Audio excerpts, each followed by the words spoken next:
Kia ora, welcome to the New Zealand SimNurseNZ podcast. My name is Erin. And I'm Alison. And I'm Marie. We are the three nurse educators from the Douglas Starship Simulation Programme based in Auckland, New Zealand. We're all passionate about our work, and so we'd like to welcome you to join us as we have a range of conversations about all things sim. Tēnā koutou, tēnā tātou katoa. Kei ngā maunga whakahi, kei ngā wai tukukiri, kei ngā mā tawaka o te motu, ka nui te mihi ki a koutou. To those who connect to the mountains, the rivers and oceans across the land, hello and welcome to you all. So welcome everyone.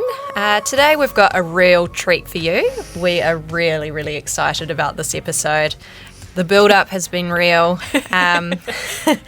Today we're speaking to a very inspiring world leader of simulation. He has translated his knowledge into our program, and he has helped to build the pillars of what is our program today. And he's been with us and a part of our team, even though he's not with us in person, since the get-go, really. It's our first meeting of him today due to COVID and all of that fun times. So today we are incredibly fortunate to be interviewing Peter Weinstock. And he is from Immersive Design Systems, which was formerly SIMPeds at Boston Children's. And so I'm going to hand over to Peter just to tell us a little bit about himself. Wow. Well, Erin, thank you. It is so great to be here and to be seeing you all and hearing you all. A little bit about my background. I am a native New Yorker.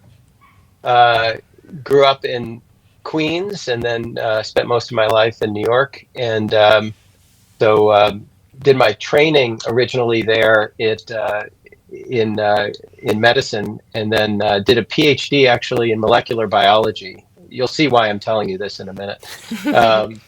And then you're like, wait, it's not. But wait, cool. You'll see the payoff. And so after that, I went off to do work clinically. I was very interested in design in general. And so I went and did a residency in plastic surgery. I was really interested in surgical design and reconstruction, and went to Pittsburgh for that. And about midway through, really got addicted to taking care of critically ill patients in particular, and in particular children. Always knew I would care for kids. And so made the decision to leave Pittsburgh and go to Boston Children's Hospital, where I landed in the early 2000s and did my fellowship there and my residency there, and pursued critical care medicine. And when I started there, I was actually opening up a lab in molecular biology. Wow. And around that time, the first mannequin made its way into the hospital. And the idea there, and this is at the time, was really a disruptive technology. I mean, it was this kind of crazy idea, which was you're going to bring a mannequin into a hospital, because the model at that point, which was just starting, was to go to a bricks and mortar building and do simulations in a standalone center. And so I had the fortune, little did I know, to interact with a mannequin when I was in the last year of my training. And I was completely blown away by the idea that you could care for a patient, even if it be virtually, before you actually cared for a real patient. Yeah. And it seemed, to us now, it seems very matter of fact. But at the time, it was mind-blowing. Yeah. And so much so that I thought, I'm going to take all of my interest in design and all of my training in medicine and science and scientific method, and I think I'm going to pursue this area of simulation, which at the time really was very nascent.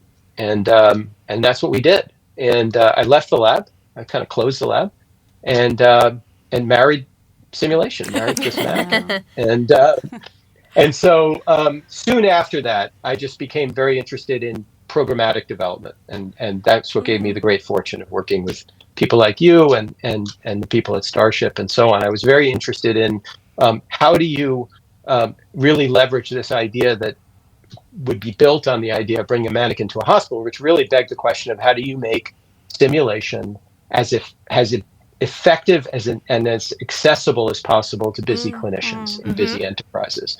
That's what I thought would be the game changer. Not just having a mannequin, but figuring out this secret sauce of how do you get it into the hands of the people who need it most. And less of a just-in-case sort of model of, training undergraduates, but really, how do you get it to the people who are caring for patients every single day to make their life easier and to make the care that they provide as optimal as possible? So that became kind of my passion and great interest, and that led to doing a lot of work in programmatic development. How do you structure all of this? How do you create an engine that's like that's a sort of turbo boost engine that's going to really make this thing effective and impactful? And that just led to being interested in how do you take some of this and transform it and make it adaptable no matter where care is delivered was the concept. And so my initial work was seeing how to transfer this into Europe, and there was sort of being in the right place at the right time, a whole bunch of circumstances at the time that led to doing a lot of work in Italy early on. But could we take what we were doing in Boston and not install it necessarily, but adapt it to Italian culture, to the Italian healthcare system, and so on? And so it became a lot about how kind of adaptable and how much of an application really is this and how transformable is it. And soon after that, there was great interest in venturing into the Australasian sort of area of the world. And I had the great fortune of meeting a gentleman named James Hamill, who is a surgeon at Starship, as you guys know. And he was visiting Boston Children's and was interested in trauma, obviously, and we had a very active trauma program. And so he became, we got very connected and became good friends, and he had invited me. I was very fortunate to come out and visit New Zealand and Auckland and Starship Children's Hospital, and was blown away by the place and the people and what people were trying to do. And in our first class was a guy named Mike Shepard. Mike was one of those people who kind of had the whole thing at hello. He just completely got it, as did people like Trish Wood and others that were in that inaugural class. And they've kind of become a bit of a who's who in simulation now. So that's a little bit of my background and how I got into this and how I got connected to your lovely institution. So see, I never knew it was James we had to thank for all of this. Wow. Definitely be hunting him down to say thanks so much. Awesome. Wow. Very cool. That's very cool. Thank you. Thanks for sharing. I mean, my first kind of prompt here was around your personal journey into simulation. So that's wonderful. And what do you think are the biggest things that have changed over time since you began? What's the biggest changes that you've seen in your simulation career? I think the issue around the imperative nature of simulation has changed in a good way. When we got started back in the early 2000s, it was really about, like I said, just in case training. It was really about medical student training. It was about nursing student training. Nurses were really on fire with this kind of work because it was so, it really resonated with the nursing culture of precepting and preceptees, and education was very much in their heart. In many ways, way and beyond what was happening for physicians. So nurses really were early adopters of simulation technology and did some of the biggest amount of work early on. But a lot of it was focused on nursing students. And so what has evolved over time, as you guys have experienced and helped lead, is this idea of really how do you place it in the context of urgent need. And that's where the imperative argument comes up, where it's not just a nice if you have it, but that simulation now simulation becomes an imperative to any successful healthcare enterprise, no matter where you are in the world. We're doing work along with Mike. Actually, Mike's helping lead a lot of work in India and in areas like Africa and other LMIC. And now you're seeing not just nascent simulation efforts that are starting, but pretty sophisticated simulation programs that are forming because they're so critical. to a successful healthcare system. Yeah. So that's been the major, and I think an incredibly exciting and successful story has been this transition from kind of a hobby shop. It's nice if you have it. Not everyone's got it. To how do we make sure that it's a standard of what we do? We can all find a way of making it work. Hey? Definitely. Exactly. Yeah, high resources or low resources, we can all find a way of making it work and using it to our extreme advantage. So totally. In our first episode, we kind of did a bit of a journal article review, if you like, of your SimZones article, or you and Chris's SimZones article, because I guess it's become the essence of everything we do in our program. It's incredibly important to... Foundational document. Yeah, it was sort of something that we took and ran from day one. As soon as we began, we formed everything we do on that article. So it's very important to us. And a lot of, when we're helping people out in smaller centres and things, when they're coming into issues and things, we can kind of see how and why when we relate it back to the zones. So... do you still use the zones in your system, and do you think that the zones will remain in the future? Yes and yes. So, we use it all. It is embedded. It is foundational in our program, and in the programs we've worked with, we've been delighted to see its uptake. Sim zones, as much of what we've done over the years, has come out of necessity. It's come out of struggle. Yeah. And a lot of the struggle early on was that people would enter a room and would use the word simulation, but 7 people would be in the room and 7 people were talking about 7 different things. Yeah. And it had to do, it was like some people were talking about skills training, some people were talking about team training, some people were debriefing team training as if it was skills training, some people were doing the opposite. People were totally confused, excited, but confused. And so we stepped back and we said, we've got to figure out a way to explain through this problem, make our way through the dark into the light, and give some structure to how people are thinking about simulation. And it was at a time where there was so much activity going on. It was like a fruit salad of simulation. And how do you bear with my metaphors. No, we get it. No, right? Again, we're laughing knowingly is what's happening. Right? I mean, it felt like that.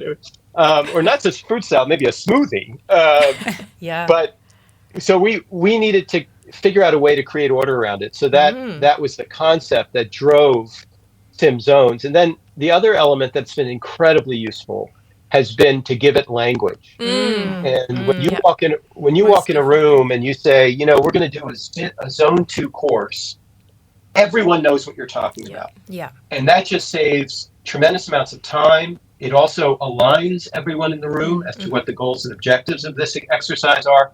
It's almost like in surgery, heading into the operating room and saying, all right, guys, we're going to do a surgery. All right, you want to give some more information about that? We're actually going to take the appendix out. Oh, okay, we're going to do an appendectomy. Oh, yeah. Okay, we got the equipment for that. We can start getting ready. And it felt early on in simulation that's where it was headed. It was headed to we're going to do surgery. No. We need some details here. We need some standard operating procedure. Yes. So it's been enormously helpful and very satisfying to see programs around the world adopting it. For that reason, I'm hoping it continues to be very helpful. We're working now on trying to expand it into virtual reality nomenclature and screen-based work, and figuring out sort of even a tactical toolkit for it. Because the more we can layer on that's useful, the more it will benefit programs. I mean, I must admit, when we do our Sim Essentials, which used to be Intro to Sim, and we talk about the Sim Zones, you see this light bulb moment of people when you're talking about, this is what we're doing in this bit, this is how we're going to debrief this bit. And everybody's like, oh, right, I get it now. And it's just so, it is like a light bulb moment for a lot of people when you break it down into this is what we're going to do for this, this is what we're going to do for this. And it's like, that makes it a lot more easy for me if I'm going to be starting the sim to be able to break down and know what I'm doing in each session. So it's And without sort of making any real effort. You're explaining to them why they've been having these problems, and without actually sort of having to take them all the way through it, it goes bing, bing, bing, and they're like, okay, it's all coming together now. Yeah. Which is very cool. Yeah. That's definitely our music experience. To my ears. Yeah. It's nice to know that what we're feeling is true as well. And again, you kind of reinforcing that it's not going anywhere in a hurry is also sort of reassuring, because it very much is somewhat of a safety blanket, if you like. Like that structure is so important when you're doing what we're doing. Yeah. Making people vulnerable makes everybody safe if there's that really strong structure as well, which is so vital. Cool. Yeah. Well, that's great. And I guess so much of I was going to say so much of innovation I feel like ends up being less about the product and more about aligning expectations and mental models around what is this innovation about, and what is it, what's its purpose, and because you can have a really cool shiny object, but if viewing it the right way, if people are not perceiving it for what it's really valuable for, then you can head up in various directions and not really get the most out of it and really leverage it as an innovation. So I've been struck actually by how much alignment is important in developing innovation. So anyway, nice, absolutely. We're all fairly new into the trying to stay current with what's the latest and greatest in simulation. We really enjoy being on Twitter, and, we find a lot of stuff come through there of, what people are up to with latest innovations in sim and new studies and all sorts of things. But we wanted to ask you, how do you stay current? What do you tap into to stay up to date with what's happening worldwide with sim? Good question. I would answer that probably in two ways. One is that I do some of the, I try to do some of the usual stuff, and never as good as it as I'd like to be. But, I try to keep up on the literature. I think what's been fun and exciting and has been how wide the literature has become. It's been fun for us. We have within our program these associate clinical directors that are coming from all the different subspecialties of the hospital, and they all have simulation as their professional development pathway. And they're all publishing in their subspecialty journals. And so it gets actually very hard to keep track of all of what's going on. But I think that's a good sign. It's almost like there's been an inoculation of healthcare in general. And now all of this publishing is happening. And I'm getting articles that get sent to me by colleagues that are from, plastic surgery journals and neurosurgery journals and neurology journals and social work journals and healthcare enterprise journals. And it's all talking about simulation. So I think one element is trying to keep up with the literature, but in a good way. That literature is getting so expansive, which is fantastic. The other element that I try to do, which I enjoy and is forever a challenge, is trying to stay aware of what are our adjacencies to simulation. Meaning, we know what we do, right? We run simulations, immersive technologies, and we give people experiential learning and so on. But when you step back and you look at the actual methodology and the art of what we do, what is it really doing? And what are the adjacent industries that feed into this or that are relevant to it? And so I've been very interested in the whole areas like of behavioral psychology, because of the debriefing experience.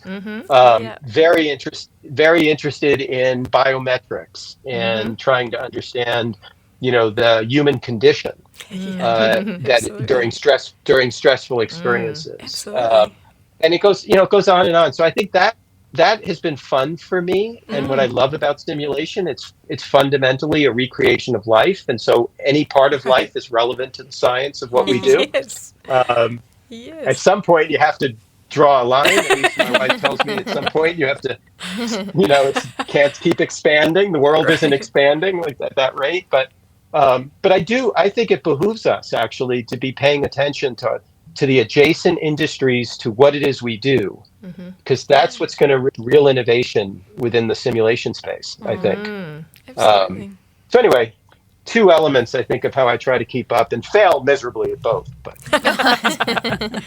indeed, there's so much, so it's hard to keep up with it all. Definitely. Nice. That was me. Oh, sorry, I'm number 2. Oh, no, sorry, that's me. I'm just looking at my colleagues. We're smooth. You can tell I'm post night shift, Peter. So I know. You don't need to explain. Oh dear. I'm gonna have you write a check for a lot of money at some point. So, I mean, looking at the future of pediatric simulation, so I've kind of like, I'm getting into looking at VR and all those technologies. It's something that really excites me. And, I've kind of been looking at, other people's podcasts and symposiums, like a lot on healthy simulation with Lance Bailey, and kind of like just looking at a lot of the symposiums on there about VR and where it can be applied. So, I mean, in terms of kind of the future of tech and those kind of things, where do you see, I mean, you talked about simulation just now. I mean, where do you see sort of VR and AR and all those kind of, technologies coming into simulation at the moment? Yeah. It's a great question. I guess I would start by saying, if you go back to sort of the rudiments of any of this technology, I've always said that the effect has to drive the tech. Mm-hmm. And I think that we are at a moment where we can get easily distracted by a lot of shiny objects. If you go to any of these tech shows, they're just bombarding with tremendous amount of technology that's coming out. And it's very exciting, right? So this VR and augmented reality and all the different goggles and loops and things that all the companies are getting involved with now in the metaverse. But fundamentally, you got to sort of stay focused, right? Mm-hmm. Don't lose your goals and objectives. That has not changed. Right. You're still going to drive what tool you take off the shelf by what it is you want to achieve. Mm-hmm. And I think that it's tempting to want to take something off the shelf and figure out how to put it to work. Yeah. because it is so cool. 100%. But in the end, it's your student, it's the participant, it's your colleague, it's whoever that customer is that's going to drive the need. Yeah. So, I've been getting also another adjacent industry. I've gotten very interested and very involved in design thinking. And design thinking, the whole concept behind design thinking is to spend 90% of your time understanding the problem and spend 10% of your time solving it. And with VR, the temptation is to spend 90% of your time on the solution, which is with the goggles and putting it on and figuring out how to program various people and making them look real. And I haven't said anything yet about why we're doing this, but it's very exciting to think about the technology. So I would say that's the first answer to your question is, stay true to the rudiment of training or whatever your driver is, which is going to be that the customer drives and it's got to solve an urgent need. It's like Cotter's principles. It's got to solve an urgent need and then figure out what tool to take off the shelf. Having said that, I think there's tremendous promise. Obviously, I mean, VR is being touted as one of the great technologies in the future. Everyone's investing in VR technology. I mean, there's no doubt that it is currently starting to serve a real purpose and it's going to grow. The question is how to apply it most effectively in the healthcare domain. And I think right now, where I'm seeing it most effective is in zone 1, or what we would call zone 0, actually. We actually reserved zone 0 specifically for VR. Or specifically for automatic type of feedback training, and AR was just a great example of what would fit in that bucket. And so for zone 0, zone 1, where you're looking at clinical skills, you're looking at muscle memory, you're trying to understand the steps of a procedure, and we're using it a lot in that space, it's phenomenal. And the beauty of it, of course, is that it's scalable, right? So you can put goggles on lots of people. You don't need to put them in expensive simulate, although the goggles are not cheap, to be honest. Nor is the software development and so on. But I think in the lower end zones, it's got a really good application. And that's, again, the beauty of the sim zones is we can have this conversation. You know exactly where we're placing it. Yeah. When you start getting into zone 2 and 3, it's not ready for prime time yet. You need the blood, sweat, and tears of the nonverbals of human presence and I'm okay with this being on public podcast, me saying this. I think we haven't lost our humanity yet, and it's hard to recreate that in the virtual space. Absolutely. No one's gotten it yet. Yeah. And there's gamification, and video games are phenomenal. My kids played them. I used to be a video gamer. I get it, and your adrenaline's up, all of those things, but it's different than, as you guys have experienced, when you're at the bedside of a critically ill child. No one's been able to create a video game of that. No. And simulation is our closest approximation because it is colleague to colleague sitting across a bed space, and that's the realism. We all know that. It's not the mannequins, it's the people that are in the room. Anyway, long-winded answer. I think it's a phenomenally fascinating space, and one to keep an eye on, and very, very. I think it's going to enable a lot, but we have to use it wisely. I mean, I think that kind of leads on to. I mean, the second kind of part of that question is, where do you see the biggest growth area currently in simulation? I mean, in terms of what is the kind of where are we heading? What's the future, Peter? No pressure. Oh, gosh. Let's go to commercial. Is there a commercial break at some point? We have a cup of coffee? On post-night shift, this is what happens.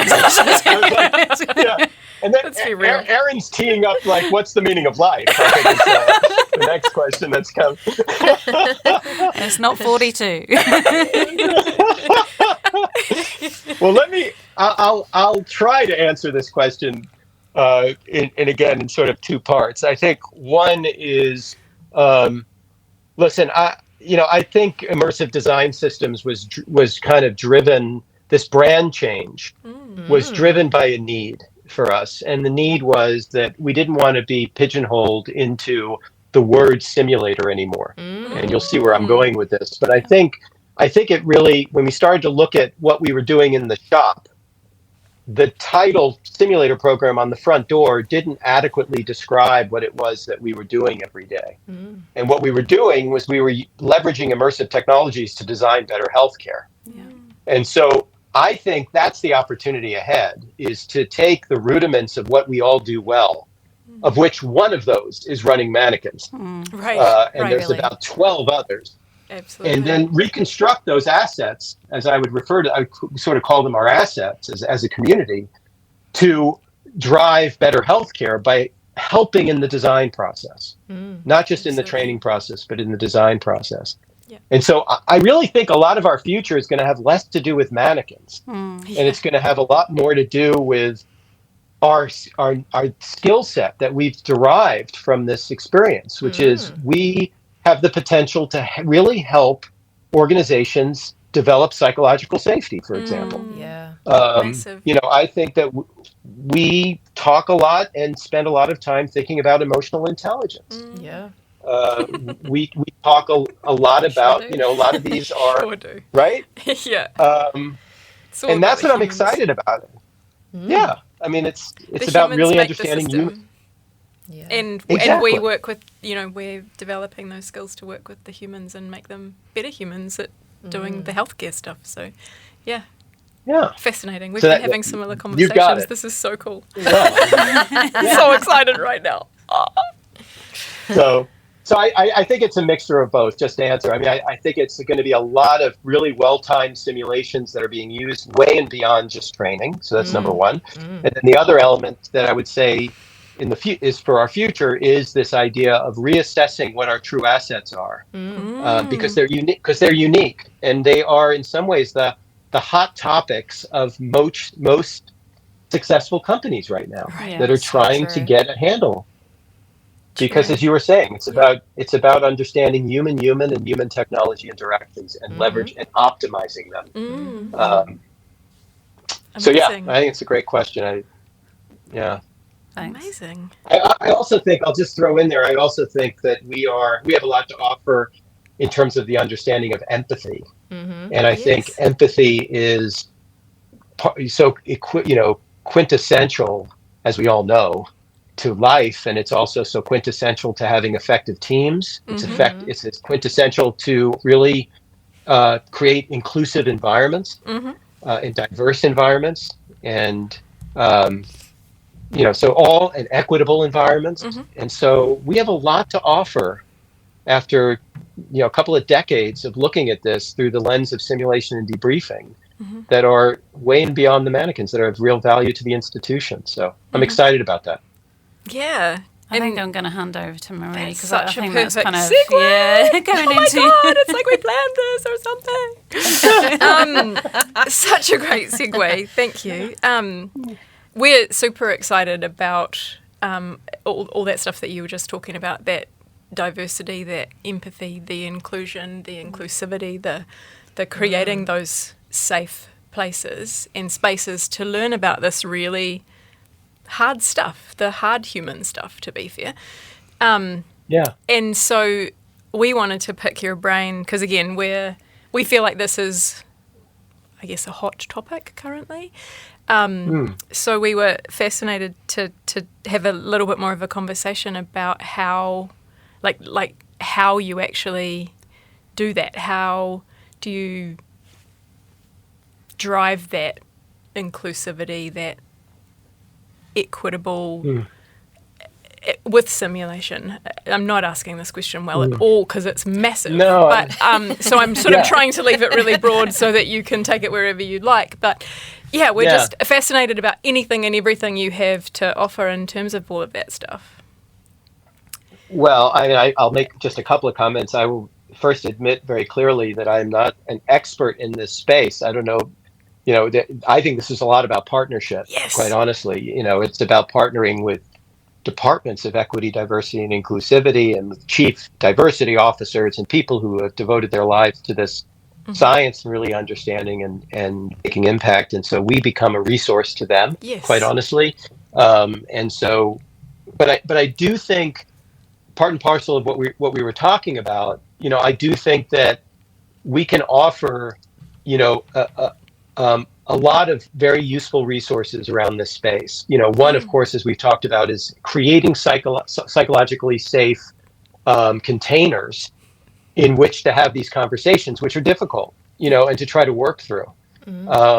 We also have sort of a history of understanding implicit bias. When we talk about debriefing, we really talk about how do you enter into a conversation with a stance of curiosity and not certainty. Absolutely. And fundamentally, what that's about is how do you overcome confirmational bias? Right. How do you actually get at, what we might have implicit biases around, and that is to reestablish or refresh a sense of curiosity and not certainty about the world. Yes. And so again, you're sort of taking some of the experience we've all shared and have created some expertise around, and how do you now kind of rejigger it to be helpful in all of these activities that are going on and are growing meaningfully in EDI.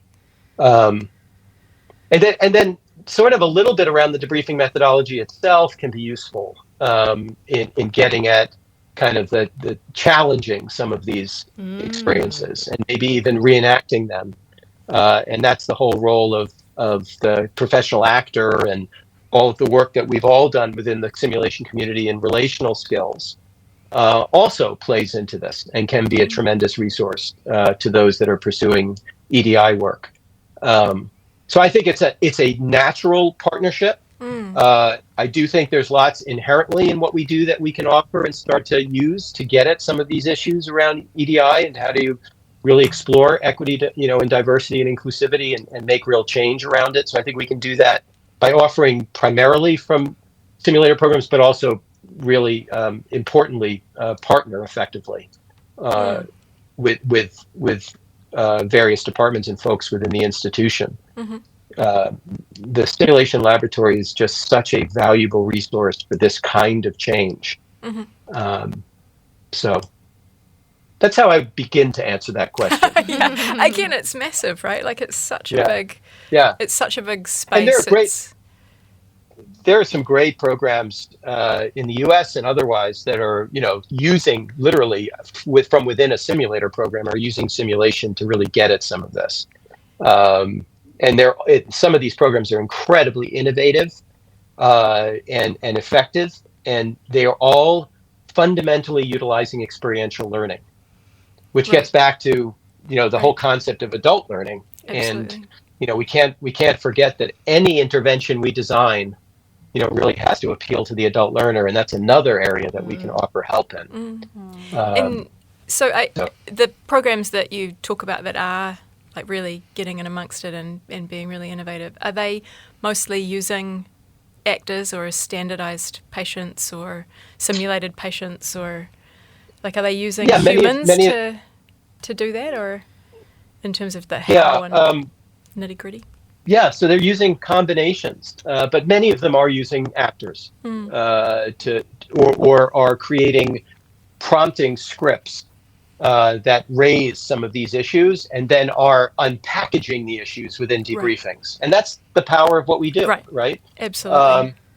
And you could design that intervention in a zone 1-2 kind of format where you really want this to be kind of instructional on some level, or you can design that in a zone 3 format where you want it to be much more exploratory and discoverable. And so that's the power of kind of being able to construct things as needed. But many of them are using a professional actor kind of based approach, but fascinating programs that are popping up. Yeah.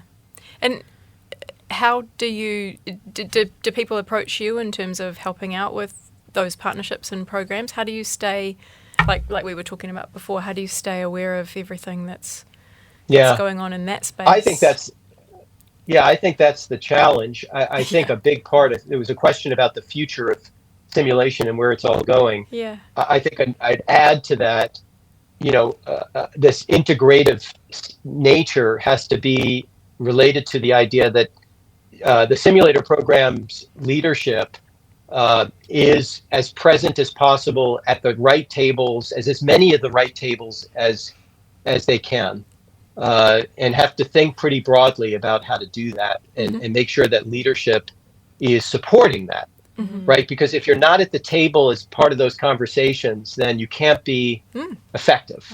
And so a big part of this puzzle, which has less to do with the simulator and the facilities and bidirectional headsets, it's being at the right table, and that's what leadership can do to really help, is liberate that, so that simulation programs are very much present and accounted for at the most mission critical type of projects and tables, so that they can at least be aware of them and potentially offer up these resources. And EDI is just an example of that. Yeah, absolutely. That's such a great point. I mean, I think it's kind of, it's all about kind of walking the walk rather than just talking the talk, isn't it? Kind of been sort of reading about the practice development and, the essential kind of part that the leadership takes in kind of coming into partnership. Because, workplace culture cannot change without the leadership kind of taking responsibility as well, and saying, this is what we're doing. Everybody's going to be doing it. Let's have this kind of shared goal about what we do, and let's do it together. But, I think, it's kind of challenging at times, shall we say. But well, I'll tell you, I'll actually give it I think you're absolutely right. I'll give it a name, which is that we've spent a lot of years making a pivot happen. In the healthcare world, I think there are 3 kind of ways that programs or departments are considered. You're either a cost center, you're a revenue center, or there's something in between, and that's called a value center. And when I talk about blood bank, the blood bank's a value center. No one's looking for the blood bank to make revenue, but they're also not considering them a cost center. It's a value center.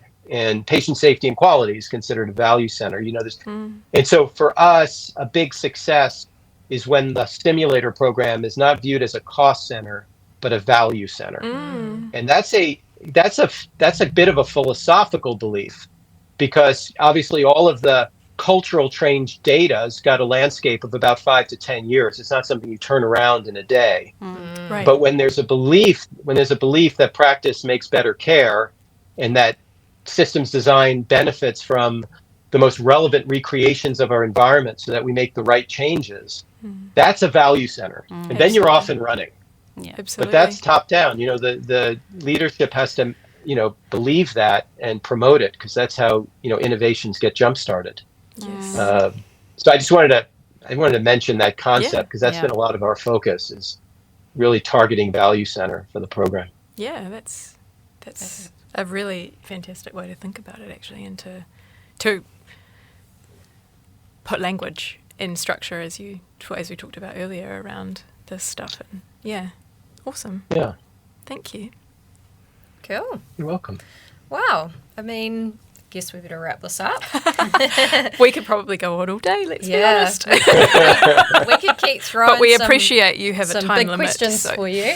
Yeah. All day, but anyway, we will spare you. We'll wait till February when we have you in person and you can't escape. Ha ha! All right. Well, hold on. I want to be on season 2. Oh. Ooh, I like that. This is exciting. Well, I'll just tell you, this was delightful, and I think this is it's making me think for my own home program, but I just think this is such a nice mechanism to get the word out and to, have this casual conversation, but a meaningful conversation about innovation. There's so many podcasts out there that don't have that kind of, but you guys have really nailed it. This has real value. Thank you. I'm just really feel very, very privileged to be a part of it. I appreciate you guys reaching out. Well, we appreciate you. Very appreciative of you being a part of it as well. Yeah. And we'll definitely have you back for part 2. Well, we when we were planning this, just to be super transparent, we were like, well, we can't talk about the foundation without the guru. So, it was always going to be a thing. So it's very exciting that you want to come back. We haven't broken you yet. So thank you so much. And we're really looking forward to meeting you in person in February. Yeah.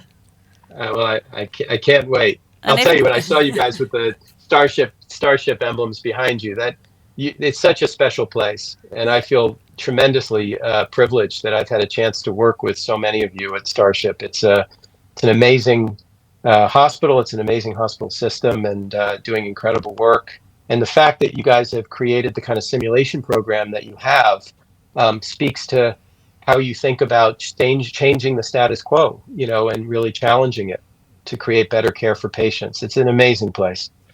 I tell that to everyone I talk to. Thank you. We're pretty proud to work there as well. So thank you so much. You should be. You really should be. Yeah. Amazing. Cool. All right. Well, thanks for your time, Peter. Nothing much else to say. No. Done. Mic drop.